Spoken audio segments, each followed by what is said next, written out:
자, 안녕하십니까. 세상읽기 심리학자 김태형입니다. 예, 안녕하세요. 류경환의 국제평화뉴스 류경환입니다. 반갑습니다. 네, 반갑습니다. 예. 앞으로 세상읽기를 그 금요일 날 오후 3시에 2주에 한 번씩 생방송으로 예. 진행을 할 생각입니다. 뭐 나머지 한 편은 녹화 방송이고요. 생방송을 하게 된 것은 뭐 다른 이유도 있겠지만 급한 사안들이 많습니다. 예. 좀 세상 돌아가는 것도 막 복잡하고 또 하루하루 뭐 사건 사고가 터지다 보니까 못 따라가는 측면이 있는 것 같아요. 녹화로. 예, 그렇죠. 예, 그래서 생방송을 2주에 한 번씩 일단 시작하는 거로 하기로 했습니다. 자, 추석은 잘 지내셨습니까? 예. 네. 뭐 추석 때 전후해서 막 복잡한 일들이 막 국제 정세에서 벌어진 것 같아요. 엄청난 일들이 있었죠. 그렇죠. 예. 뭐 정신을 못 차릴 정도로 많은 일들이 있었는데요. 예. 우선 지금 국제 평화 뉴스를 7년째 진행하고 계시지 않습니까? 예, 그렇습니다. 그 소회를 한번 말씀을 좀 해주실까요? 제가 그 뉴스 시작한 게 2017년 9월 25일입니다. 예. 다음 주면 딱 그 만 7년이 되는데요. 그동안 뉴스를 659회. 예. 그리고 유튜브는 작년부터 시작해서 지금 53회. 그리고 또 김태형 선생님하고 세상읽기. 세상읽기는 또 별도 네네. 여러 차례 찍었죠. 하여튼 벌써 7년이 됐습니다. 아, 그렇군요. 예. 자, 7년 동안 쫙 진행하면서 느낀 소감 한마디로 정리하신다면? 이 참 그 지구촌 전체의 대변혁기에 네. 이 뉴스를 참 이렇게 압축해서 정리해서 전달해 드리는 게 참 이게 힘들더라고요. 아, 힘들다. 예. 뭐 보람도 있었지만 네. 그 사이에 또 이렇게 희망도 있었고 또 이렇게 아주 뭐 절망이나 아픔도 교차하고 지금은 상당히 어려운 시기죠. 또 거꾸로. 아주 중요한 시기다. 뭐 전체적으로 보면 인류 역사에서 큰 대변혁기에 그렇죠. 돌입해 있는데 예. 뭐 매 시기마다 보면 상당히 어려운 어려움들이 많다. 현재도 그런 것 같아요. 예, 그렇죠. 현재 뭐 가장 뜨거운 주제 중에 하나는 제3차 세계대전 발발이 가능할 것이냐 예. 하는 거거든요. 그렇죠. 예. 어떻게 보십니까? 현재. 글쎄요. 지금 이제 2년 반 전에 우크라이나 사태를 이렇게 시작으로 지금 중동으로 비화에 있었고 또 아프리카, 중남미 쭉 돌아서 이제는 그 인도 태평양, 네. 예, 이 한국까지 지금 전쟁 위기가 불그름이 이제 밀려오는 아주 이렇게 위험한 상황에 처해 있죠. 네. 우선 하나씩 짚어보면 좋겠는데요. 팔레스타인 봉기가 1년 전에 발생했고요. 예, 지금 그렇습니다. 벌써 예. 엄청난 학살. 사실상 뭐 그때 한 번 하마스의 공격이 있고 나서부터는 예. 일방적인 이스라엘의 양민 학살이라고 해도 그렇죠. 인종 총사라고 해도 과언이 아닌 것 예. 같은데요. 어떻게 지금 상황이 진행되고 있습니까? 10월 7일이면 벌써 1년이죠. 네. 그 사이에 하마스 지도부가 봉기를 결행할 때 그 강대한 이스라엘을 상대로 이렇게 봉기를 일으킬 때 상황이 희생이 이렇게까지 커지고 시간이 길어질지 예측했는지는 모르겠어요. 네. 근데 벌써 4만 1,000명 이상 말씀하신 일방적인 그 학살, 네. 이 그 인류가 보는 앞에서 생방송으로 진행되는 네. 유례없는 학살이 있었고 9만 명 이상이 피해를 당하고 이 뭐 365평방킬로미터의 그 가자 땅이 완전히 네, 초토화되고 있죠. 초토화되고 있는 네. 가까운 상황이죠. 그런데 뭐 이스라엘이 사람은 많이 양민들은 학살하고 예. 그런 나쁜 짓은 많이 했지만 결과적으로 전쟁에서 지금 이기고 있다고 볼 수는 없는 거 아닙니까? 그렇죠. 팔레스타인이 어쨌든 그 얻은 성과는 그 자신들의 문제를 점령당한 상태에 정당한 저항권을 그 10국 무슬림을 포함해서 전 세계 인류한테 제1의 의제로 각인시켰다, 드러냈다 하는 게 이게 가장 큰 성과인 것 같고요. 네. 그다음에 이스라엘 입장에서는 어쨌든 그 정착 그 식민주의, 시오니즘의 어떤 파괴적인 이렇게 사악함 이런 것들을 이제 그 전 세계에 드러냈고 그러면서 이렇게 팔레스타인의 어떤 그 대의, 독립 이런 것들을 역으로 인류 앞에 이렇게 드러내고 있다. 며칠 전에는 그 유엔에서 그 팔레스타인 점령지에서의 이스라엘 철수를 그 총회에서 결의했죠. 네, 그렇습니다. 예, 네. 엄청난 성과가 나오고 있죠. 뭐 그런다고 이스라엘은 당연히 안 한다. 뭐라고 막 네. 또 뭐 비명을 지르면서 124개국이 찬성을 했는데 네네. 그걸 이제 바보들의 행진. 맞아. 그렇게 표현했죠. 이런 표현 조롱을 하면서. 네, 조롱하면서 그러니까 네. 전 세계를 상대로 네. 자신들의 어떤 칠면피함, 이 사악함들을 그냥 노골적으로 드러내고 있는 거예요. 네. 그리고 이스라엘이 이란에서도 하마스 지도자를 암살했고요. 네. 그다음에 어제 그제 나온 기사를 보니까 네. 삐삐 폭탄이라는 또 호출기 테러. 호출기 테러를 감행했잖아요. 무전기도 또 일설의 폭발했더라고요. 반도체 테러. 반도체에다 심어서. 예. 그걸로 지금 뭐 사상자가 예, 그렇죠. 수천 명이 지금 나오지 않았습니까? 뭐한 4천 명 정도? 예, 예. 그러니까 이스라엘이 이렇게까지 뭐 어떻게 보면 무모한 테러 이런 걸 하고 있는 것은 예. 어떻게 보면 전쟁을 더 확장하고 싶은 그렇죠. 의도 아닙니까? 지난 1년 동안 이스라엘은 그 전술적으로 가자를 파괴하고 학살하고 있지만 전략적으로 패배하고 있다라는 평가가 계속 나오고 있죠. 어떤 하마스를 절멸시키지도 못했고 실제 다시 부활하고 있고 네. 또 인질들을 구하지도 못했고 전 세계에서 지금 고립되고 완전히 있고. 고립되고 있는 네. 미국과 함께 네. 이런 상황에서 네타냐후는 개인적인 어떤 정치적 생존도 위험한 상태. 음. 그래서 마지막 활로는 미국을 끌어들여서 야, 중동 전체로 아. 확전을 해야 자신들이 존립할 수 있는. 네, 네. 그래서 이게 이 네타냐후 자신도 뭐 우리 윤 정권도 그렇지만 자신의 정치적인 어떤 입지 생존을 위해서 자신들의 국가까지 그리고 중동을 포함한 전 세계의 안보까지 네. 위험한 국면으로 끌고 가고 있다. 한마디로 나살자고 지구를 불태울 생각인 네, 거죠. 그렇죠. 자, 이 네타냐후는 얼마 전에 뭐 엄청난 규모의 국내적 시위도 있었습니다. 예, 그렇죠. 예, 뭐 100만 명씩 예, 시위를 예, 하죠. 물러나라는 예, 예. 그런 위기 상황에 처하면 처할수록 네타냐후는 더 모험적인 행동을 하고 있다 이렇게 예, 이제 예. 봐야 될 겁니다. 그렇죠. 자 그렇다면 이런 공격을 받은 네. 예를 들면 그 삐삐 테러, 뭐 반도체 테러 네. 이걸 겪은 헤즈볼라 네. 입장에서는 또 이스라엘과 싸움을 안 할 수가 없는 상황 아닙니까?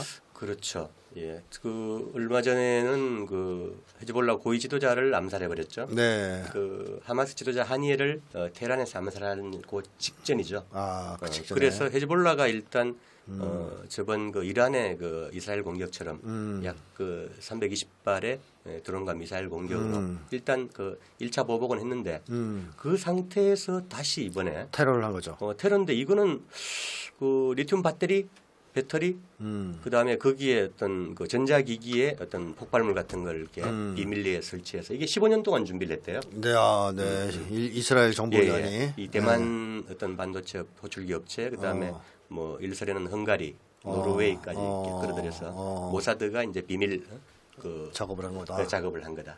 그래서 그러면 네. 이거 우리가 쓰는 거 이거 괜찮은 거예요? 아니요, 아닌 괜찮죠. 이거 안 이게 괜찮습니까? 이 헤즈볼라가 이게 통신 감청을 피하기 위해서 작은 호출기 우리 옛날에 쓰던 삐삐라고 삐삐, 하는 예. 작은 건데 거기에 폭탄을.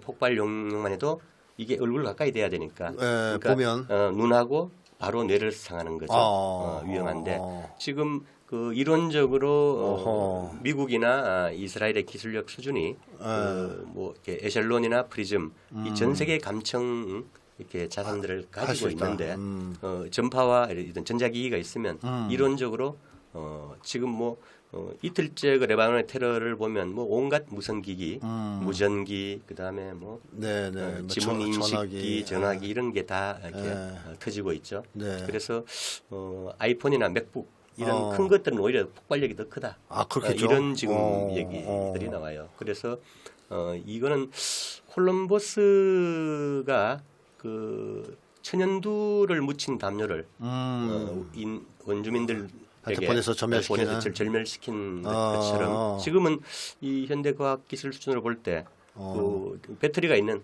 IT 기기. IT 기기가 있는 전 세계 어디든 이론적으로 공격할 수 있다. 그래서 이게 분쟁이나 전쟁의 양상이 지금까지와는 그 상상할 수 없는 전혀 다른 영역으로 넘어서고 있다는 평가가 나오고 있어요. 그럼 앞으로 상당히 위험한 거죠. 핸드폰 어디 거 사야 됩니까 이제? 큰일 큰일 났네. 화웨이.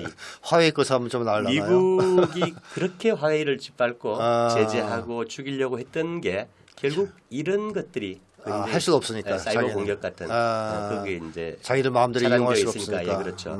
그래서 이스라엘은 또 대만의 전자업체들 이번에 관련돼 있으니까 자신들이 뭐 공조를 했든 안 했든 아마 위기에 처할 수도 있다. 그렇죠. 앞으로 누가 사겠습니까? 예. 특히 중동 쪽에서는 안 살 것 같은데요. 예. 예. 한국처럼 뭐 대만의 IT 거대한 세계적인 기업들도 지분이 거의 미국 쪽에 있으니까 그래.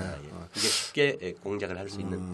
그러니까 미국이나 이스라엘이 우리가 쓰는 핸드폰이나 노트북이나 예. 예. 배터리 들어가는 기기에는 다 폭탄을 씌울 수 있다.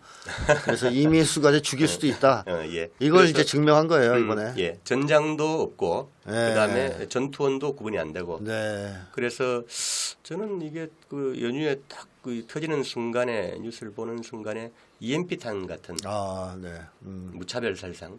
예를 들어 EMP 하나가 미국 상공에서 터지면 1년 내에 90%의 미국인이 이렇게 네, 사망한다는 사망한다고 얘기죠. 해서, 예. 예. 그런 것하고 비슷한 충격적인 지금 맞습니다. 아주 충격적입니다. 예. 자, 이러다 보니까 중동은 어차피 지금 진정 국면으로 들어갈 수는 없는 상황이다. 네. 더 확전될 가능성이 높다. 이렇게 봐야 되겠고. 그런데 이제 아직은 저 진짜 이렇게 이 불기름 위에 떠 있는 게 이란이 그 한의의 하마스 지도자 암살에 대한 복수를 아직 안 하고 있잖아요. 그렇죠. 벌써 2달 정도 되는데. 그렇죠. 헤즈볼라가 1차로 예. 간을 받고 네. 그 사이에 이란이 대기 중인데 이란 대통령이 또 이렇게 의혹에 불의의 헬리콥터 사고로 그렇습니다. 예. 죽었죠. 네. 그래서 이번에 이제 반도체 테러가 나면서 혹시 그거 아니냐? 예, 그런 의문도 다시 살아나고 있고 또 이번 추석 연휴 기간에 놀랍게도 그 예멘 후티군이 극초음속 미사일 아, 그 이스라엘 발사했죠. 마 8.6에 예. 그걸로 이스라엘, 미국, 그 나토의 모든 그 중층 그 방공망을 돌파해서 예, 타격을 해서 이스라엘 충격을 남겼는데 그 상태에서 테러를 한 거죠. 이란이 이런 테러를 예, 이스라엘이. 이스라엘은 레바논에 대한 전면전을 준비하고 있었다라는 얘기도 나오죠. 결국 뭐 이스라엘이 이 정도의 테러를 감행했다는 것은 레바논 헤즈볼라와의 전면전을 지금 준비하고 네네. 실행 단계에 들어섰다. 이렇게 볼 수 있겠네요. 그렇죠. 그 이스라엘은 어쨌든 그 뭐 1917년에 영국의 벨포에서는 영국 제국주의 그다음에 그 47년도에 그 다시 미국이 유엔 결의를 조작해서 만든 이게 불법 무도한 나라이지만 자기들도 생존을 하기 위해서 지금 주위에 저항의 축 6개, 7개 네. 나라들이 둘러싸여서 저렇게 지금 저렇게까지 무모하게 그 남한의 한 5분의 1 정도 면적밖에 안 되는 네. 나라에서 저렇게 전 세계 주위의 적들을 만들면서까지 생존할 수 있을까? 그런 상황에서 상당히 절망적인 지금 몸부림이 아닌가 저는 이렇게도 봐요. 근데 뭐 네타냐후는 뭐 형님 믿고 미국 예. 믿고 예. 지금 설치는 거 아니겠습니까? 그렇죠. 젤렌스키가 그런데 그랬듯이. 이게 이스라엘 중심이 너무 작기 때문에 네. 그리고 경제 규모도 작고 인구도 적고 네. 800만이 안 되니까 그 상태에서 지금 1년 동안 이렇게 전쟁을 무리하게 수행하면서 폭탄을 약 8만 한 5천 톤 가까이 떨어뜨렸어요. 아, 네네. 이 히로시마 원폭이 15,000톤입니다. 아, 15킬로톤. 네, 네. 그러니까 한 그 6배 정도를 이 좁은 땅에다가 터뜨렸는데 그 중에 한 5만 톤 이상이 미국이 지원한 거예요. 그렇죠. 미국과 네, 독일, 네, 네. 뭐 인도 네. 이런 나라들, 영국.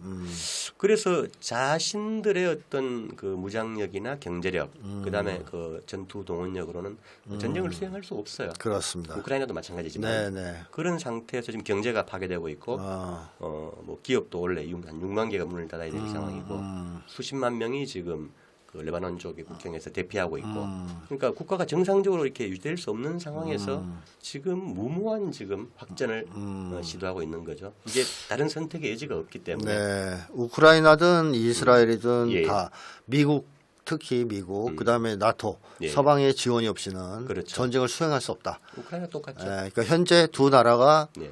무모한 모험을 예. 하고 있는 것은 미국과 서방에서 뒤를 받쳐주고 있기 때문이다. 이렇게 이제 봐야 될 겁니다. 그 뒤를 받쳐줄 면도 있고 그 자체가 미국의 그 대리전이다. 세계 전략 대리전이다. 대리전이다. 자국 땅에서 전쟁이 터지지 않는 걸 전제로 네. 주요한 세계 각지에서 계속 그 대리전 전략적인 불안정을 조성하면서 자신들은 이속을 차리거나 자기들 무너져가는 패권을 유지하거나 유지하거나 네. 조금 연장하려고 하는 네. 그런 겁니다. 뭐 현재로서는 뭐 유지보다는 연장 정도밖에 안 될 것 같은데 예, 그렇죠. 잘해봤자. 시간의 문제죠. 네네.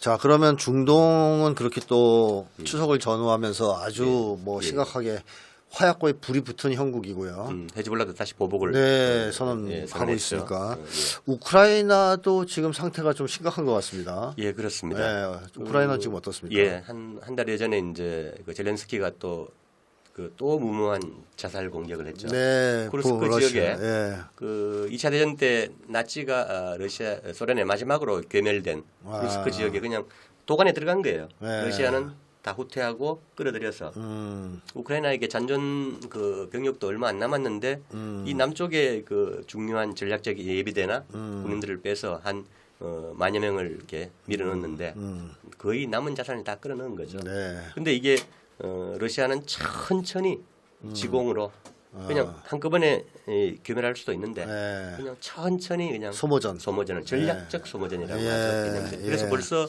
오늘 어제 얘기는 한 15,000명 정도가 살상된 걸로.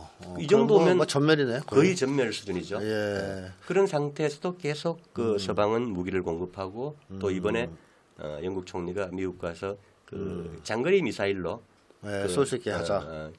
깊숙이 네. 공격할 수 있는 이렇게 제한 해제를 요구했다가 이제 그 푸틴이나 라브로프 외무장관이 이게 있잖아, 조크 농담이 아니다. 너희들이 이제 그렇게 하면 정말 나토와의 전쟁이다. 경고하면서 이제 바이든이 노했죠. 네. 일단 근데 러시아에서는 일시적으로 스톱한 것뿐이다. 언젠가는 벌어질 거라고 지금 준비를 하고 있죠. 자, 지금 우크라이나전의 가장 큰 변수는 예. 우크라이나가 실제로는 지금 더 이상 전쟁을 수행할 수 없는 상태. 그렇죠. 예. 거의 이제 패전은 확실시되는 상황이란 말이죠. 예. 그러니까 이 상황에서 이 전쟁을 조금이라도 끌기 위해서 예. 지금 나오는 수가 러시아 본토에 대한 장거리 미사일 공격입니다. 예.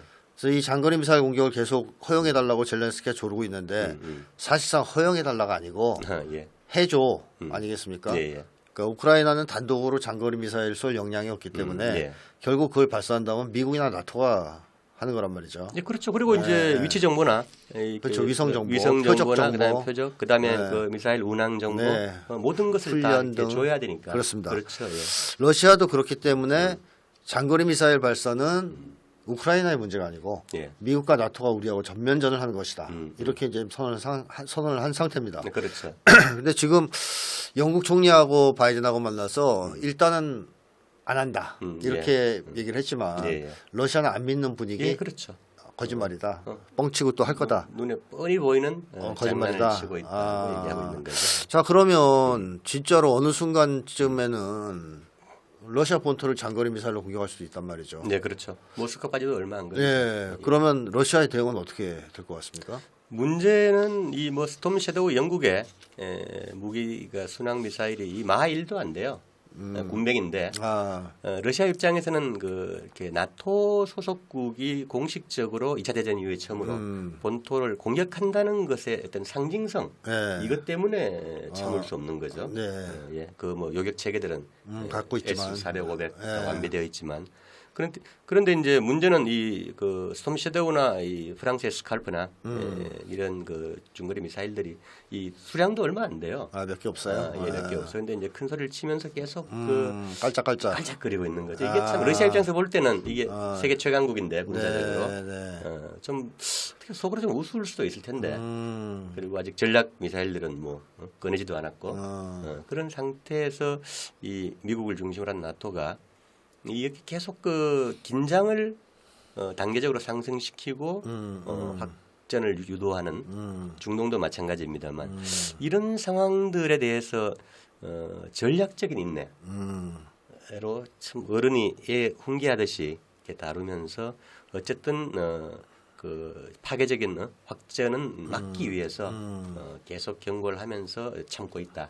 그런 상황에서 문제는 이제 그 쇼이구 러시아 국가안보리 서기장이죠. 승진한 양반이 그 바로 북한, 시리아, 이란을 조선, 방문했죠. 시리아, 이란을 예고도 없이 방문해서 어떤 거대한 어떤 전략적인 틀 이런 데 그림들을 그리고 이제 돌아갔단 말이죠. 최선희 외무상도 지금 그 러시아에 가 있고. 뭐 단순하게 얘기하자면 특사 파견인데요. 예, 그렇죠. 쇼이구 안보리 회의장을 특사로 파견해서 예, 예. 자 러시아가 잘하면 나토랑 붙을 수 있다 지금 그렇죠. 미국이랑 지금 아예. 우크라이나 네. 사태의 의미가 역사적인 의미가 그 나토가 이제 1949년이죠. 12개 나라로 시작해서 지금 32개로 늘었는데 실제로는 미국도 그렇고 나토의 중핵국인 뭐 영국, 프랑스, 독일 정도 이런 나라들이 그 종이 호랑이에 불과하다는 게 군사적으로 네. 이게 지난 그 2년 반 동안 우크라이나 전장에서 다 이렇게 드러난 거죠. 그죠. 저희도 몇 번 네, 대담해서 네. 뭐 핵삼축 체계 붕괴부터 쭉 말씀을 드렸지만 그런 상태에서 그 러시아가 나토 전체를 상대로 아까 말씀드린 어떤 전략적인 소모전 네. 이거를 그리고 2차 대전 이후에 배양되어 온 그 신나치들 이런 세력들을 비군사화 중립화시키기 위한 어떤 큰 그림에서 지금 3년 가까이 네. 작전을 수행하고 있다 이렇게 보이거든요. 그리고 우크라이나를 포함한 그 집단 서방의 패배 그리고 그것이 곧 그 나토 체제의 어떤 붕괴나 몰락으로 이어질 가능성이 크다는 평가들이 최근에 계속 나오고 있습니다. 근데 뭐 지금 제일 그 위험한 것은 그거라고 봅니다. 뭐 어차피 말씀하셨듯이 장거리 미사일 능력으로 치더라도 예. 미국과 나토를 다 합쳐봐야 러시아한테는 게임도 안 되는. 예.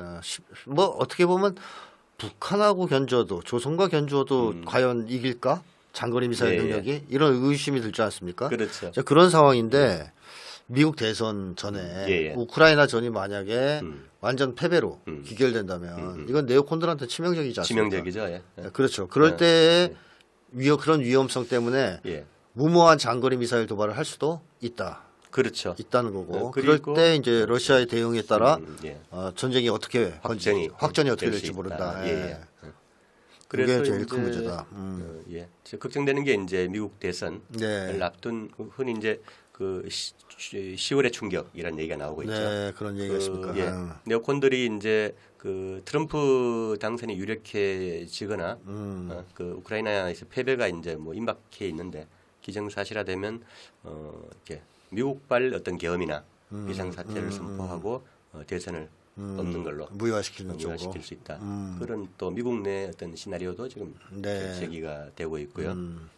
러시아나 뭐 조중러 같으면 이제 그런 흐름들을 같이 보면서 네. 미국 내 어떤 모순된 어떤 정치 상황 일정들을 같이 고려하면서 그 이스라엘이나 우크라이나의 도발에 대한 어떤 아주 전략적인 대응을 같이 하고 있는 게 아닌가 네. 역할 분담을 하면서 요번에 쇼이구가 예. 이게 간 나라를 보면 될 것 같은데요. 예. 중국을 안 가고요. 북한하고 예. 시리아, 이란을 갔어요. 그러니까 미국하고 한판 뜨게 되면 예. 이 세 나라와 같이 협력을 해서 뭔가 아, 해보겠다는 예. 거 아니겠습니까? 그렇죠. 그러면 단순하게 그런 어떤 약속만 하고 의논만 한 게 아니라 예. 어떤 압박 전술도 할 거란 말이에요. 이쪽 진영이. 당연하죠. 어떤 것들이 있을 거라고 보십니까? 일단 뭐 조중러 3국은 세계 거의 뭐 최강 수준의 핵 그 보유국들이죠. 조선을 포함해서 그렇습니다. 그렇게 보는데 예. 그 뭐 2018년 19년 이후에 그 쭉 그 수차례 정상회담을 하면서 조미 정상회담이 깨지고 그 이후에 이제 세 나라가 전략적인 단계의 수준을 계속 높여왔다. 네. 그게 정점이 원래 이제 조로 정상회담이었고 네. 예. 그런 상태에서 각 그 세 나라가 이제 어떤 당이나 국가의 최고 수준의 협력들을 계속 강화해 오고 있고 중국은 얼마 전에 그 아프리카하고 중국 그 정상회담을 했죠. 했었네. 54개국을 모아서 네. 아프리카 다 모은 거죠. 그렇습니다. 53개국에. 네. 그래서 1대1로나 경제 하부 구조를 통해서 서서히 어떤 미국이나 몰아붙이는, 제국을 몰아붙이고 있다. 네. 그리고 대부분 나라들이 실제로 견인이 되고 있고 네. 그런 역할 분담들이 이루어지고 있는 것 같고 예. 네네. 그 러시아 같으면 이제 우크라이나에서 그 몇십 년 참았던 반격을 하면서 그 나토 전체와 맞짱을 뜨고 있고 네. 하여튼 뭐 그 조선은 조선대로 그 미국과 처절하게 지금 대결하면서 온갖 최신 무기들을 지금 그 시전을 하고 있죠. 계속 공개를 우라늄 하고 있죠. 농축 시설도 공개했습니다. 그 시찰에서 제가 깜짝 놀란 거는 두 가지 표현이 있었어요. 네. 그 세계 최강의 과학 기술력과 법지력, 네. 최강의 과학 기술력, 뭐 생산 설비 능력은 둘째치고 그 다음에 핵 병기창에서는 세계 최강의 핵 병기창이라고 표현을 했어요. 네. 러시아가 있는데 네. 옆에 중국이 있는데 네. 미국이 있고 한데 이 그 미국처럼 뻥을 치는 나라가 아닐 텐데 그렇죠. 네. 그런 있는 것도 감추는 나라인데 네. 전략적으로 감추는데 그런 표현을 공개적으로 최고 지도자의 입에서 했다는 것은 우리가 상상할 수 없는 수준으로 이미 올라 있어 있다. 그래서 그 표현을 한 거는 이제 그 조미 핵 대결이 뭐 몇십 년이 됐든 이제는 그 핵 군축 세계 비핵화의 차원으로 논의의 장이 완전히 넘어가 버렸다. 네. 한반도 비핵화는 영원히 없어진 네. 개념으로 이런 느낌이 들었어요. 예, 그것도 뭐 미국에서도 인정하고 있는 상황인데 어차피 그렇죠. 예. 뭐 한반도 비핵화는 물 건너갔다. 예. 이게 미국의 대부분의 이제 사람들의 입장인 것 같은데 이번에 민주당 공화당의 어떤 강령에도 대선 강령에서 빠졌죠. 빠졌죠. 예, 예. 그걸 보면 뭐 그거는 확실한데 문제는 북의 핵 능력이 계속 고도화되고 있다는 거죠. 말씀하신 예, 예, 대로. 예. 그래서 일반인들의 예측보다는 훨씬 더 빠르게 또 고도화되고 그리고 있다. 기하급수적으로 늘고 있다. 예. 그래서 핵무기가 뭐 이쪽에서는 60개니 뭐냐지만 그건 아무도 모르는 거다. 무의미하다. 예, 그렇죠. 이 북의 CNC가 13축을 한때 13축을 넘어가면서 세계 최고 수준에서 네. 그 이후에는 뭐 축의 수를 얘기하는 게 무의미하다. 네. 이게 워낙 천변만하기 때문에 네. 그런 개념이 나오는데 핵무기도 일설에는 한 500기 정도가 있을 수 있다. 효용성에서 효용성에서. 가장 이렇게 적정 수준이다. 수준이고 그 이유가 되면 어떤 유지 보수나 관리의 힘들다. 천문학적인 불필요한 비용들이 들어간다. 근데 현대 과학 기술에서 볼 때 폭발력이나 미사일 그 운반 수단 이런 것들을 볼 때도 사실 그렇게 많이는 필요 없는데 이번에 그 4.5톤짜리 그 미사일 상용 탄두를 실은 탄두를 공개했죠. 네. 여기에 화산 그 30일 소형화된 핵탄두가 한 200kg 돼요. 네. 그 안에 이제 한 그 200개가 들어가는 거죠. 그 단거리 미사일 하나에. 그러니까 히로시마의 핵탄두는 수류탄 정도에 불과한 이 파괴력이. 그래서 절대로 전쟁이 나면 안 된다. 어떻게든 전쟁을 막아야 되고 정치적으로 평화적으로 해결돼야 된다. 맞습니다. 그리고 뭐 이렇게 알려진 조선의 극초음속 미사일을 한 발 쏘면 진해까지 100초면 날아가죠. 네, 100초. 맞습니다. 2분도 안 걸린다고 그랬죠. 1분 40초. 계룡대까지 뭐 한 50초. 이런 상태이기 때문에 어떤 경우든 전쟁은 막아야 한다. 예. 그래서 이제 아까 말씀하신 그 쇼이구가 그 왜 이런 3차 세계 대전에 이렇게 임박한 위기 앞에서 푸틴의 특사로 조선을 바로 날아갔을까?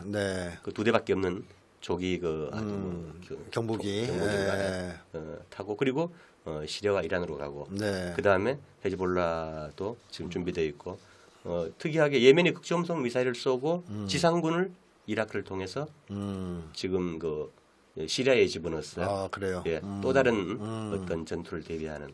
그래서 이 모든 것이 어떤 서방이 계속 그 확전을 추구하고 한반도도 지금 마찬가지 상황입니다만 그 조중러 이란 그다음에 예멘 이런 저항의 축들이 어쨌든 계속 전략적으로 인내하면서 이걸 그 평화적으로 이렇게 쇠퇴하는 어떤 제국 세력들을 억지하면서 관리해서 결국은 좀 시간은 뭐 브릭스나 이런 반대 진영의 편이니까 전략적으로 서서히 고갈시켜가면서 이 상황을 관리하는 이런 거대한 억지력이 지구촌 전체에서 아직 작동을 하고 있는 상황이 아닌가. 그래서 위험과 희망이 교차하는 이런 상황으로 지금 보입니다. 네, 요약하자면 미국과 서방은 계속 모험적인 행동을 하고 있고 전쟁의 확전을 꾀하고 있지만 이 억지력, 그러니까 막 반제 자주진영의 억지력이 그것을 막아내고 있다.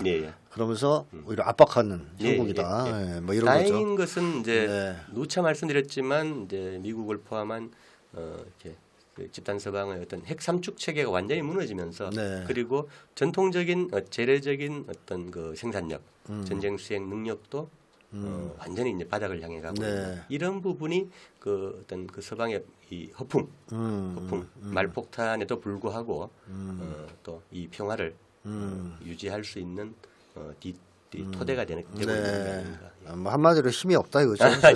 싸울 만한 힘도 없는 실력이 것들이 없는 거죠. 실력도 없으면서 계속 깔짝깔짝대고. 며칠 전에 보도된 영국군이 그렇게 까불고 있는데 네. 군인이 뭐 7만 5천 명. 7만 명. 그런데 이 장성들은 뭐 하여튼 뭐 수십억의 연봉을 받고 즐기는데 사병들은 이 곰팡이 낀 막사에서 우리 뭐 윤석열이 뭐 전투화 뭐 전투식량 몇백억 삭감하고 해서 전투화에 영국도 지금 국민들 거의 한 3분의 1이 굶고 저 빈곤층이 늘고 돈도 없는데 미국을 따라서 우크라이나 돈 퍼주고 큰 소리 치고 뭐 이 참 묘한 상황들이 지금 벌어지고 있어요. 그건 뭐 독일, 프랑스도 마찬가지고. 맞습니다. 그건 이제 말기적 증상이라 합니다. 예. 제국주의 말기 증상이라고 보여지는데 자 어쨌든 이러한 이 짓이 무한정 계속될 수는 없을 것이고 그렇죠. 예. 조만간 결론이 나긴 날 것이다. 이렇게 이제 봐야 되겠습니다. 그래서 지금 이제 뭐 아까 초도에 말씀하셨지만 세계적인 개변기다. 네. 개변년 아니면 500년 만에 오는 네. 개변혁기에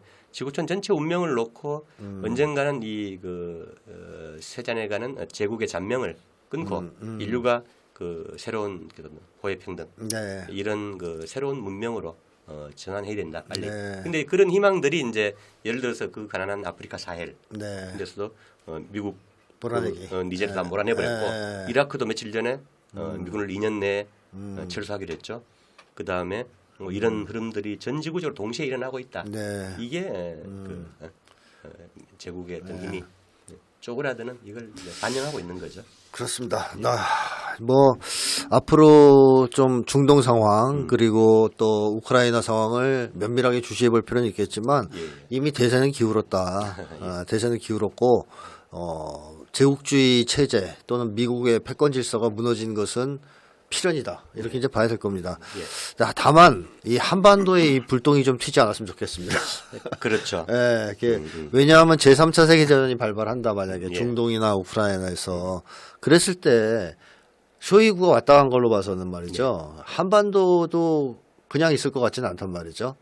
지금은 이 그 세계 판도의 판가리 싸움이기 때문에 그렇죠. 어느 한 군데에서 이제 본격적인 그 불똥이 튀면 확전이 되면 다 터질 것 같습니다. 다 터지는 동시에 대만까지 터질 것 같아요. 대만하고 한반도 특히 이 한꺼번에 터질 수밖에 없는 구조예요. 맞습니다.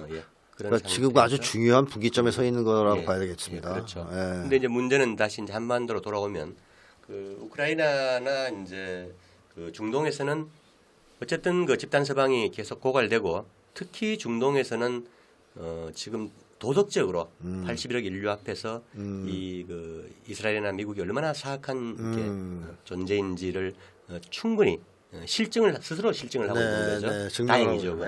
그런데 이제 그 나토가 이제 동진을 하면서 결국은 이제 이 사단이 났는데 이제는 그 미국이 마지막 몸부림으로 아시아 태평양으로 아시아 태평양, 우리 한국으로 오고 있어요. 그렇죠. 남중국해 대만 그리고 한반도 와서 구체적으로 핵 조중러를 봉쇄하기 위해서 그 올 3월에 핵 전략을 수정했죠. 네, 맞습니다. 3대 핵 강국들하고 동시에 맞짱뜨겠다. 이게 참 이 상대들이 보면 좀 약간 코웃음을 칠 일인데 어쨌든 드디어 미쳤구나 뭐 이런 전략으로 주장을 하니까 그런 상태에서 한국에서는 그 핵작전 지침을 또 고치고 이제 전략사령부도 뜨죠. 네, 연습도 했고요. 일본에서는 미일 사령부를 한미사령부처럼 이제 만들기 위한 밑작업을 이미 거의 끝냈고 그 다음에 그 유엔사 확장하고 있고 확장하면서 전문국 독일이 들어왔고 그다음에 일본이 곧 들어올 예정이고 그렇습니다. 그런 상태에서 이 서태평양에서 미국이 가용할 수 있는 모든 동맹들을 돌만이들을 끌어내서 소위 격자형 동맹 체제를 이제 구축하는 게 착착 진행이 되고 있죠. 거의 완성 단계로 가고 있고 그 핵심이 미일한 삼각군사 동맹 구축 그리고 유엔사 강화 이런 현상으로 나타나는데 불행하게도 지금 뭐 윤석열이나 김태호 이런 그 신나 있습니다. 용산 밀정이라 그러죠. 전투식량을 충분히 공급하라고 지금 추석 때 쉬지도 못하게 위해서 가서 그런 상태에서 한반도가 상당히 위험하다. 그리고 미국의 핵작전 지침에 한국의 국가의 전쟁 수행 능력, 인프라, 재래 전투력 전체가 그 지역을 한반도를 넘어서서 복무할 수밖에 없는 이런 예속 구조로 가고 있다. 네. 이게 전시 작전권만의 문제가 아니라 그렇죠. 한 나라의 군사 주권 또 국가 전체의 주권이 네. 이제 뭐 완전히 넘어가는.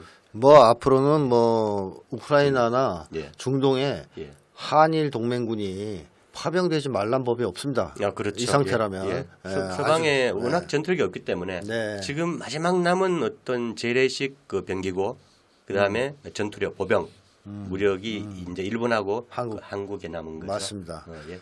그러니까 미국이 너무 급하면 예, 그렇죠. 뭐 그거라도 쓸려 하지 않겠습니까? 그래서 예. 정말 또 뭐 월남 이상으로 예, 그래서 윤석열이 전투 식량 얘기를 한 거 아닌가 싶기도 하고요. 예. 정말 위험한 상황입니다. 네, 맞습니다. 예. 자, 긴 시간 얘기해 주셔서 감사하고요. 나중에 또 한번 뵙겠습니다. 예. 감사합니다. 예, 고맙습니다.